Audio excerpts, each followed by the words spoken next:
Syairan ieu diserat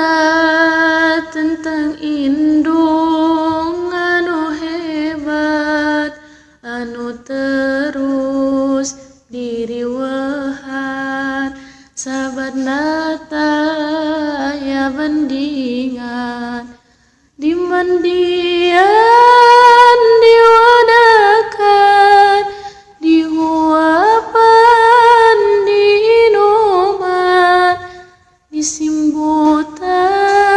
dikekepan mun ateuleun digaroan komo mun anak tedamang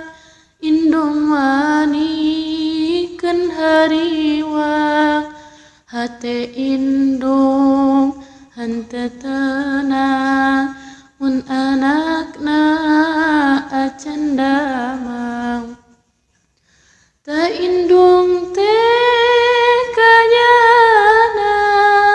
ka anak taya batasna sampai anak dewasana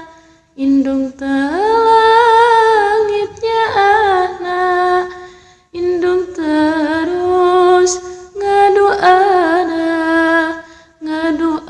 ngaduakeun ka anakna